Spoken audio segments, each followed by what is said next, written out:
squeezed his eyes shut tight. He was awake, but he wasn't incredibly happy about it. Weekends, even summer weekends, were meant for sleeping in, especially when those weekends were spent hanging out super late under the full moon because your vampire genes won't let you go to bed before they've had their fill of nighttime. Even more so when you only had a matter of days before the joy of summer would be over and the dread of school would begin.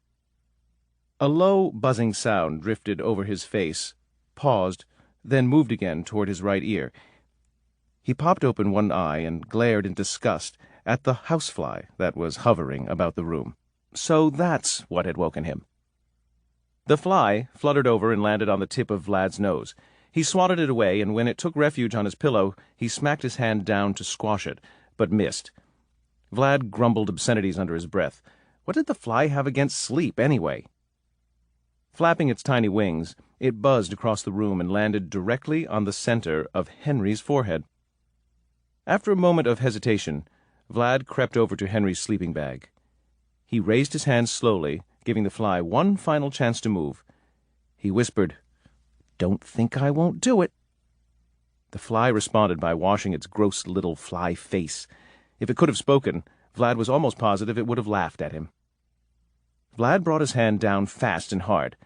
The slapping sound his palm made when it hit Henry's skin echoed throughout his bedroom, but was shortly covered by a yelp from Henry, who sat up, clutching his forehead. "Dude!" Vlad straightened his shoulders, triumphant in battle. There was a fly.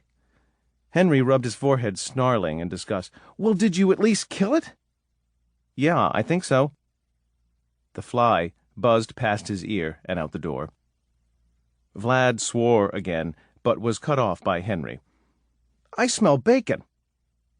But it wasn't the smell of bacon that called to Vlad. It was the promise of a steamy mug of O-positive and a gooey cinnamon roll, Aunt Nellie's specialty.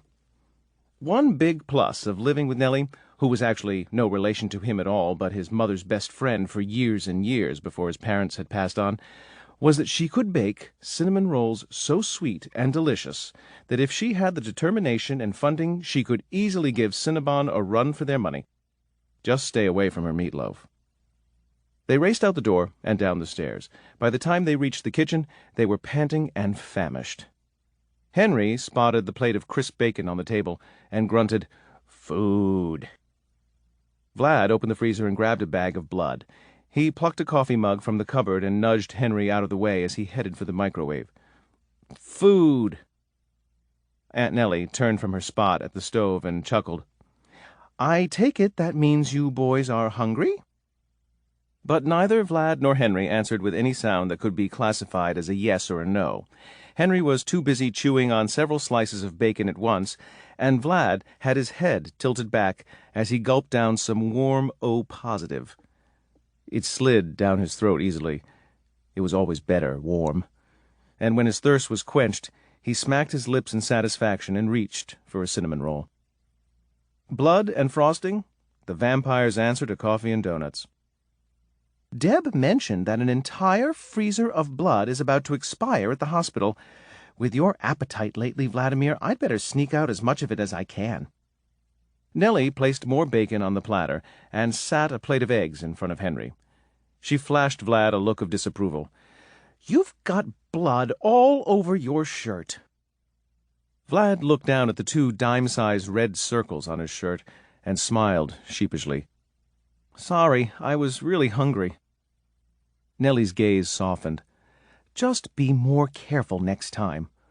Contrary to popular belief, laundry doesn't top my list of favorite things to do."